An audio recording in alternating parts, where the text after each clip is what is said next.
Now, for those of you who don't give a rat's behind about Florence, or its history, or my way of putting it on the table, you can move to this part of the video.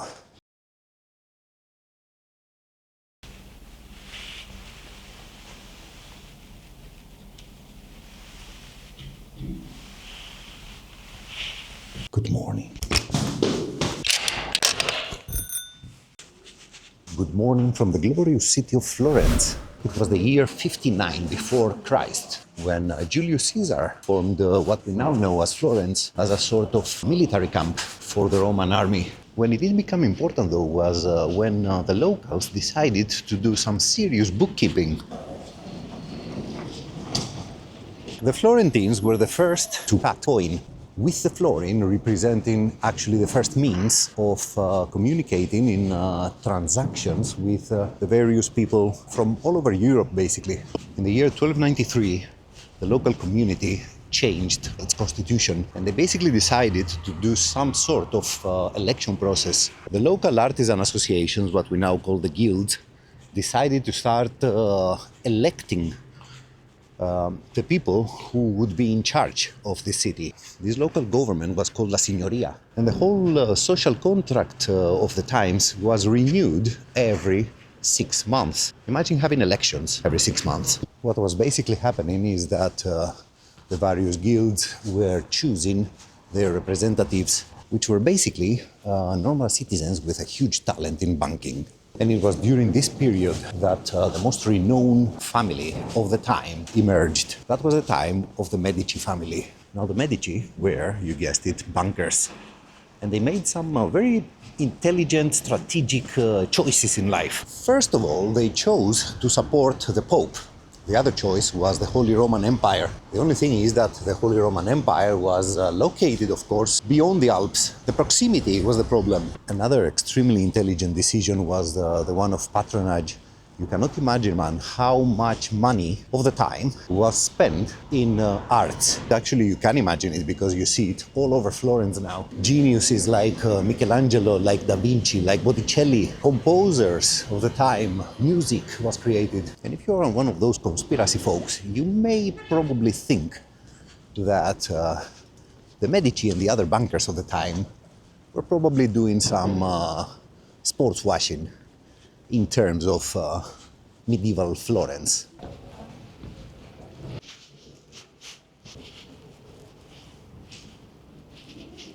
It was in this building, the Palazzo Vecchio, that was the government of the Signoria. They even had their own Christmas tree.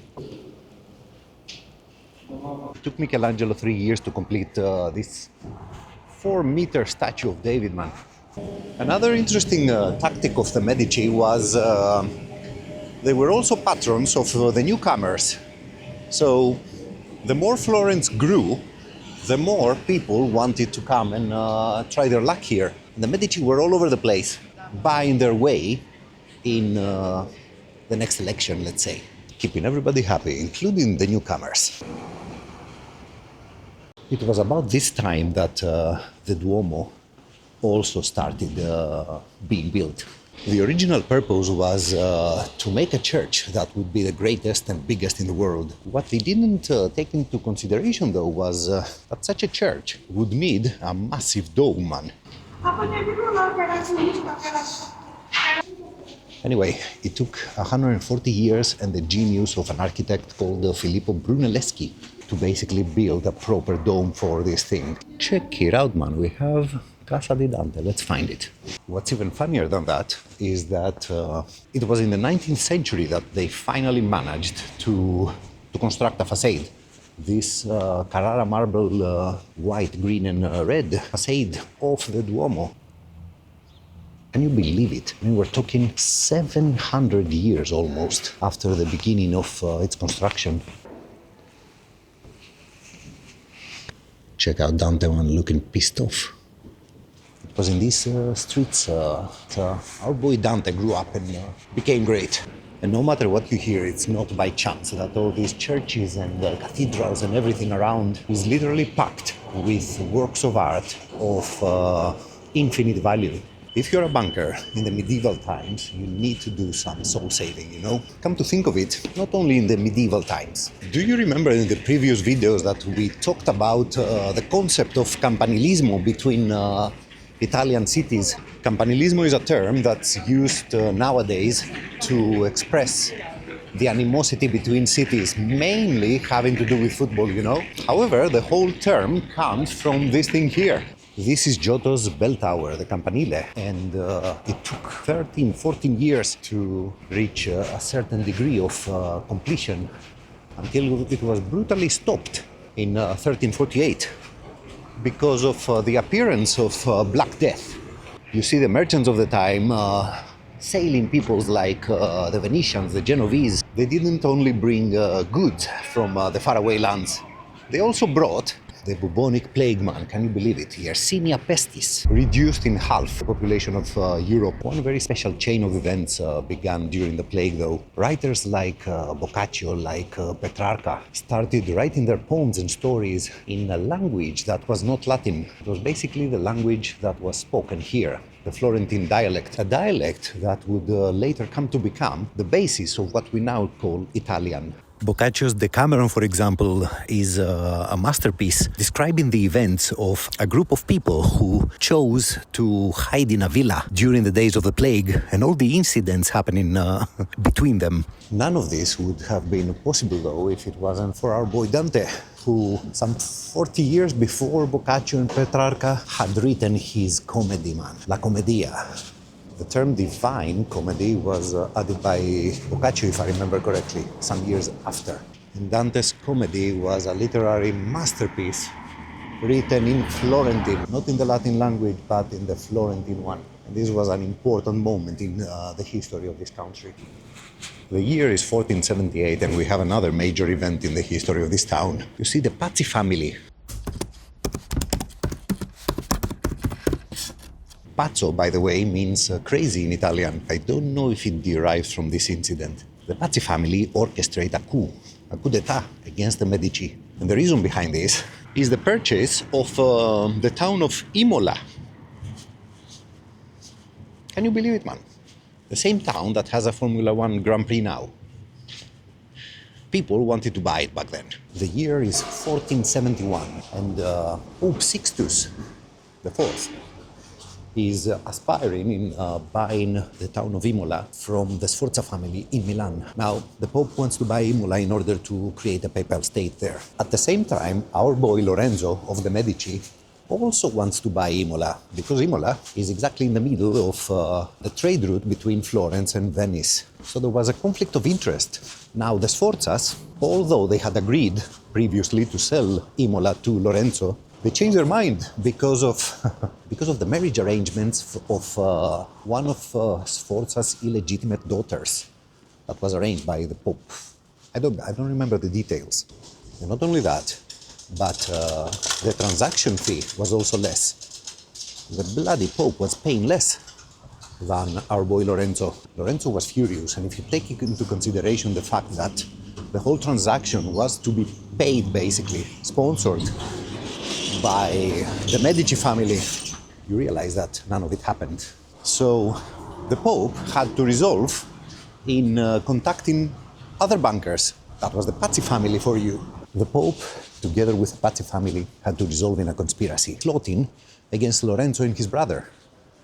They basically planned to kill them, but it was not so successful. Now, Lorenzo was wounded, but managed to escape. His brother did not make it and was murdered.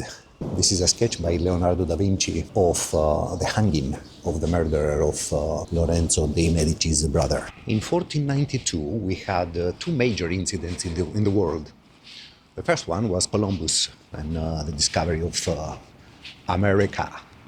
The second one was the death of Lorenzo dei Medici. Lorenzo the Magnificent. Lorenzo was actually a very good ruler for Florence, man. And his grandfather also, Cosimo.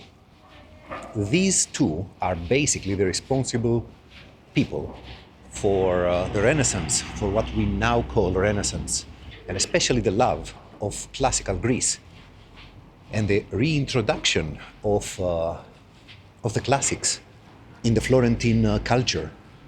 All this led to what we call Renaissance. And remember, this was a radical event, man. This happened on top of almost 1,000 years of Middle Ages. Those were no times for the heritage of ancient Greece. When Lorenzo died, the Medici collapsed, for the time being at least.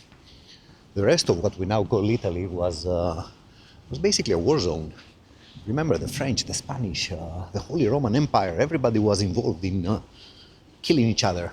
And it was also the time that a certain individual called Girolamo Savonarola emerged. He was extremely pissed off with everything that had to do with the Pope and the Catholic Church, and he considered them to be corrupted pezzi di me. I won't say that. Check out this statue, man. Yo! So this Savonarola guy considered the Catholic Church to be basically filthy, prostitute.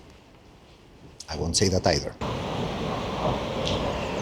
And after about 4 years of intense persuading and cursing and being the moralist father of everybody, the Florentines were pissed off. And they basically burned him alive in the Piazza della Signoria. I mean, these Florentines, man, they hung the Pazzi conspirators. They burned Mr. Savonarola alive because with all his moralistic values, he was pissing them off. River Arno, this one here, was the commercial route between Florence and the Mediterranean. Despite the fact that at some point it tried to drown everyone, despite that fact, it plays a vital role for the healthy evolution of the city. And down there you can see Ponte Vecchio, man. What a beauty. Niccolò Machiavelli, who by the way lived more or less at the same time as Savonarola, attributed his failure and his death to the lack of weapons. Martin Luther, the founder of what we now call Protestantism, also referred to Savonarola as some sort of precursor to his Protestant form of Christianity. Flipping hell, man. Check out Arno. The marshes of Arno. And there's even an abandoned bike. When Italy finally got united, Florence was basically the first capital from 1865 till 1871, man. And it was like that because Rome was still under the Holy Roman Empire, or what was left of it.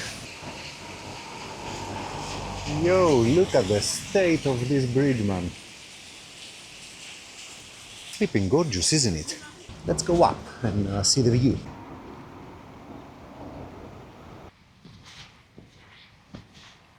There's nothing like a healthy walk up the hill in the morning. In footballing terms, Fiorentina is of course the crown jewel of the city. Yours truly have mixed feelings about it. You see, back in May, Fiorentina came to play in our stadium, in the Ajax Stadium, against Olympiakos in the final of the bloody Conference League, man. And not only that, they lost. So, Fiorentina lost in the final, and all of us were devastated because Olympiakos won a European Cup in our ground. It hurts, but what can you do, man? Let's congratulate them. For once. We are in the shadow of David.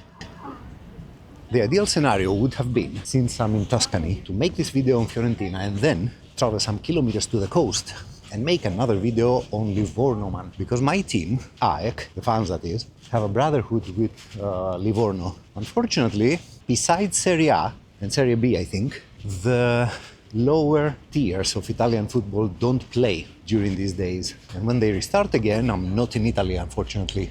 But we will be coming back. Livorno is one of those teams that I want to make a video of. These flying rats are extremely thirsty. Do you remember that moment in history that Asterix and Obelix are in Britain and Obelix discovers the existence of rugby? Flipping hell, man, I need a third hand. Look at this. We have mats. Now check it out, this is Florence, with a lot of shadows and a lot of light. This is a more equal lit map of Florence. Look at these colors here. Check out this whole area. Quartiere Santa Maria Novella, this is red. This one is blue.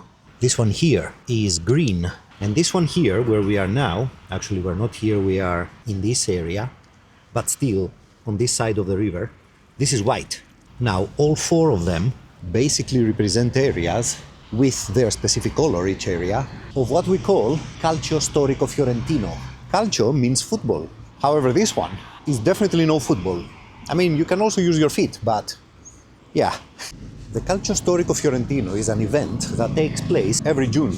Besides the 1 June that COVID was around, 4 teams participate and they play 3 games. The first couple of games is to decide which team goes to the final. And the third game is the final. All of it takes place in a square called Piazza Santa Croce.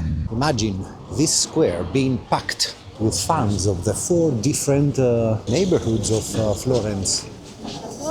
All of them demanding blood, demanding to see the colors of their neighborhood win over the others. Truth be told, they are not playing on these stones here, so don't expect to see blood stains on them.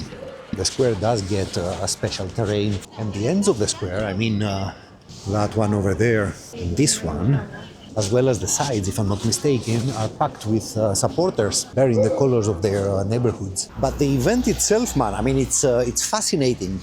Each team has 27 players, and what they do, they try to block each other using all means, mainly violence. I think sucker punching the opponent is not allowed anymore, but it used to be. Some people died, and a lot of them are injured. I mean, this keeps happening. Scoring means reaching the other end. Now, the ball itself is not so important. What's important is what's happening away from the ball. I mean, you see people tackling each other, boxing each other, grappling each other in order to immobilize. It's insane, man.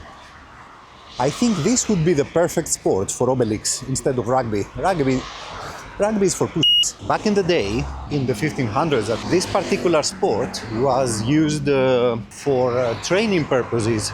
People needed to be trained for war. I don't think it was an accident that the Duce, Benito, revived this kind of tradition for Florence. So at the same time that the Calcio storico Fiorentino was revived, the Artemio Franchi was built. And if you look at it from above, you see it has the form of a D. D for Duce. That's Mussolini, that is. And apparently, at the time that it was built, it was an architectural masterpiece. Now, from a little search online that I did, I understood that current owner of Fiorentina, Rocco Commisso, an American-Italian businessman, this guy is in a constant battle with the city hall regarding Artemio Franchi. Fiorentina proposed to build a new stadium outside of the city. The problem is that this particular location was 1 kilometer outside of the city limits. I mean, the levels of bureaucracy, man. Now, I will make a comparison with Atalanta here because Atalanta also demolished and rebuilt their stadium. In Atalanta's case, the city hall was not opposing the whole rebuild of the stadium. Here in Florence, they did. Right now, half of the stadium is closed. Even the Curva Fiesole, the stand of the Ultras, this stand is closed, and the Ultras of Fiorentina are moved in the Curva Ferrovia in the other side. But picture this out. I mean, they closed half of the stadium now, and they are planning to finish these works sometime in 2026. I mean, flipping hell, that's more than a year from now. I don't get it, man. I don't get it. And still, comparing with Atalanta, I mean, I bet my ass Fiorentina would love to be in Atalanta's position. They would love to have the success, you know, that Atalanta has. I think it was a month or a couple of months previously that the owner of Fiorentina mentions this exact fact. I mean, he mentions that he does admire Atalanta for the success they had and for the way they have been operating. And he says that he has absolutely no admiration for bigger clubs like Milan, Inter, or even Juve, who have all these financial problems and still manage to somehow, be there. Anyway, the stadium is obviously an issue for Fiorentina. We will talk about it a little bit more when we get to the game later on. And by the way, let me have a rant about this game, because it was a complete disaster to find my ticket for this game.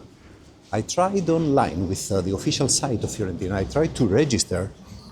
I mean, when I went to the Inter-Milan game in September, I did the obvious. I registered for Inter, and I bought a ticket from their site. And that was a derby. I mean, 5 days ago, I was in Napoli and I watched Napoli-Venezia, right? Napoli have in their site a link for foreign supporters, for tourists who want to visit the city and watch a game at the Maradona. And it was piece of cake buying that ticket from the Napoli site. Now Fiorentina also asks you to register. And when you fill everything up, the site gets blocked. I mean, can you imagine that? It was impossible for me, and I gave it, I don't know, 10 times I tried it. It was getting blocked every single time, and not on the same day, mind you. So what I did, I basically bought a ticket from a third party, which of course had a ridiculous price. If I understand correctly, the sector that I'm in is also shit. So, but I don't know, man. I mean, the official site of Fiorentina should be working. I don't know, man. I mean, I genuinely think that we are not the problem, Like I said in Napoli, there are other issues behind all these people who skyrocket the prices of rent. It's not tourism. I mean, there was tourism before the conception of Airbnb or such platforms. Anyway, as I was saying, I don't think we are the problem. Even Airbnb is not the problem. I think it's human greed. Flipping tourism is an industry that you cannot pinpoint. You cannot point your finger to it, You cannot point to a person or an institution or I don't know what and say, okay, you should be moderated. It's a combination of situations, things, industries, people, governments. I mean, our Greek government, flipping hell, tourism is everything that we have. We have absolutely nothing left. At least Italy still does things. I mean, still produce stuff, We don't do anything. Anyway, that was my rant on tourism. Back to Fiorentina.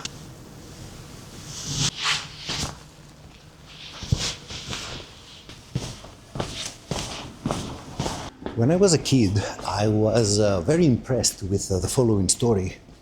Juventus had bought from Fiorentina a player called Roberto Baggio. Roberto Baggio is a legend, but not of Fiorentina anymore. And as you can imagine, the fact that Fiorentina lost Roberto Baggio to Juventus the way they did sparked a huge hatred towards this team, man. And Baggio was not the only one, mind you. More stars of Fiorentina were to follow. I mean, names like Vlahovic maybe, or Chiesa. Did Luca Toni also move to Juventus? I don't remember. Juventus was shopping from Fiorentina like crazy. And nobody could do anything about it. Especially back then, Vittorio Cecchi Gori. Cecchi Gori was the president that managed to bankrupt the team, man. Can you believe that? Because of mismanagement by Cecchi Gori, Fiorentina got relegated. And not only that, they weren't even allowed to participate in Serie B. They were moved directly to Serie C2.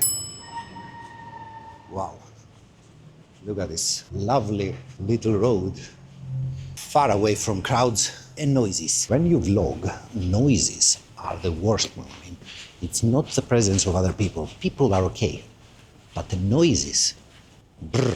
Anyway, Fiorentina got relegated. They were sent directly to C2, which is the fourth tier of Italian football.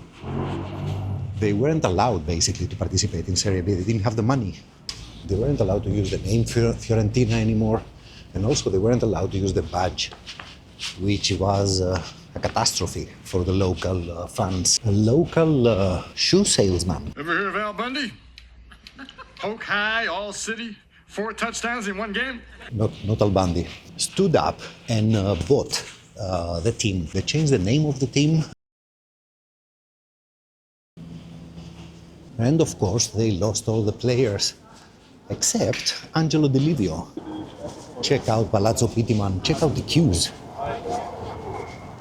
If you come to Florence and you want to visit all the important stuff, you genuinely lose, I don't know, maybe a day or two waiting in queues. Palazzo Pittiman, these are the houses of Florentine bankers. Anyway, as I was saying, Angelo Di Livio decided to stay and play for Fiorentina, or Florentia Viola, as the new name was, in this difficult situation, despite the fact that he was a former player of Juve. Check out how pissed this lion is, man. After they spent a year in Serie C2, they got promoted, and a funny thing happened when they did get promoted. They bought back the rights to the name, the badge and the colors, and they were sent directly to Serie B.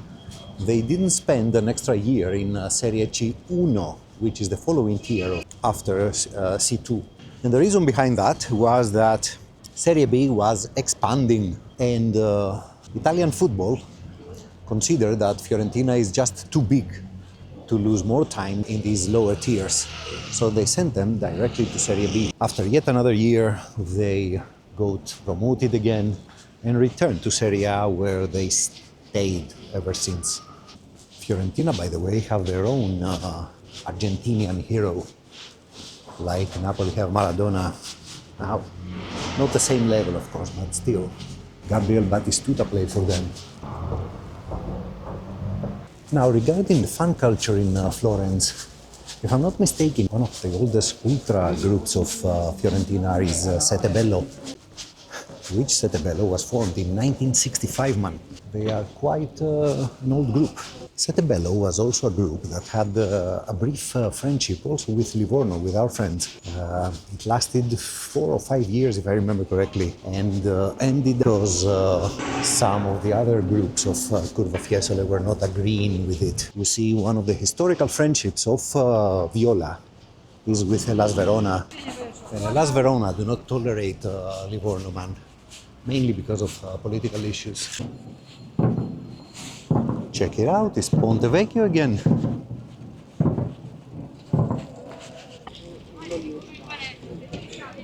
Other important ultra groups of the Viola man are Ultras Violai. Collettivo Autonomo Viola was formed in 1978. They had this amazing Apache Indian symbol. Historical groups like Marasma Viola, like of course Sette Bello. There is another one in Curva Ferrovia, which I cannot pronounce. Vierso? I can't pronounce this. All of them making one hell of a spectacular panorama of fans, man.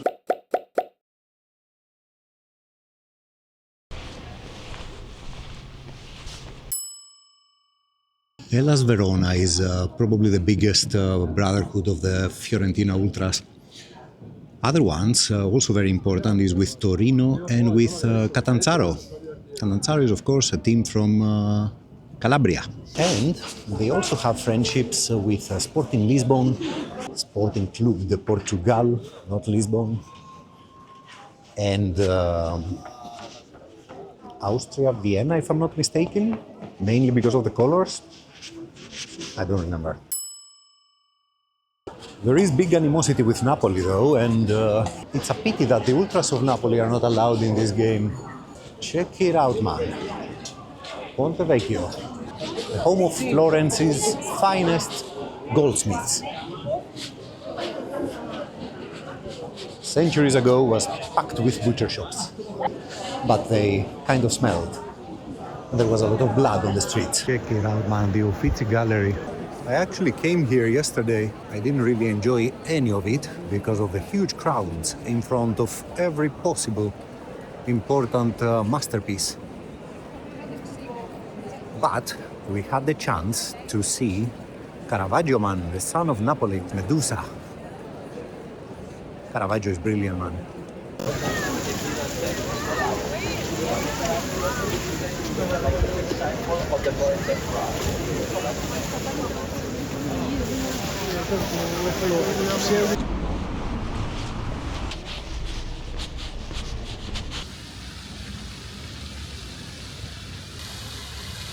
Check out all these birds, man. I mean, I think they enjoy the shower. So it's currently 1 o'clock. I think I will make a little bit of break, go back to the hotel, find something to eat, which is essential. Maybe one of their traditional lampradottos. And yeah, head to the stadium. Artemio Franchi, my friends, can you believe it?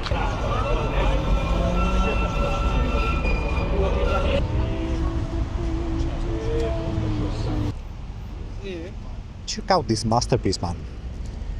So basically, this is a flipping sandwich with I think it's cow's belly inside. It's some sort of Florentinian street food here. They love it.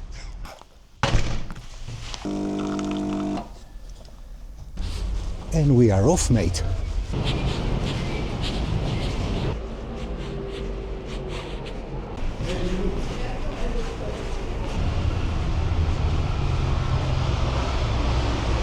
Check out that light, man, down there. It's always sweet to see it, right?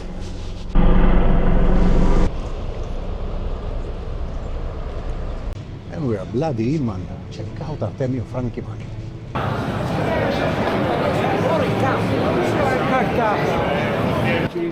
We flipping made it, mate. Let's see, where are we? It's pure chaos here.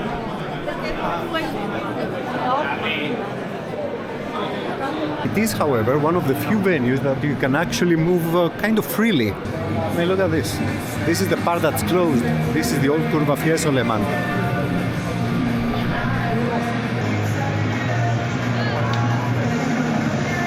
Let's go find our place. Let me tell you, man, for someone who absolutely hates crowds, this is the only exception. I absolutely love this. I love the buzz. Well, it could be worse, mate. Look where we are, man. I can't believe it. What a stadium, man. Can you believe it? This is my view. A bloody ambulance. The only positive is that we have a decent view of the Curva and an okayish view of the Napoli fans. But, I mean, they are non-ultra, so... Check out the hair, man. From United to Fiorentina.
I actually have to look at the screen to see what's going on the other side, man. Can you believe it?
public, this Fiorentina, but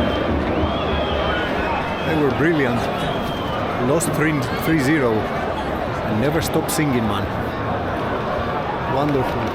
Also, kudos to the Napoli fans, non-ultras.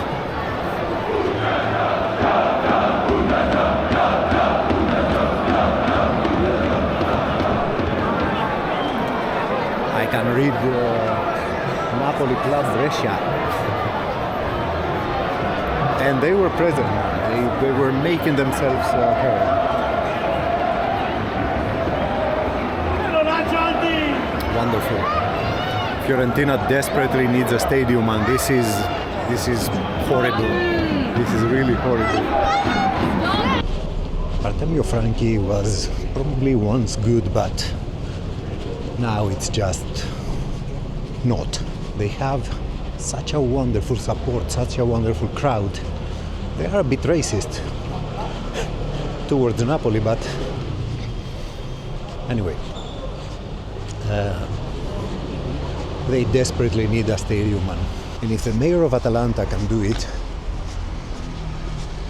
I'm sure the mayor of Florence can also do it. As for Napoli, because today is the second day that I see them in live, that is in less than a week. Today they played very good, man. Today they played like possible champions.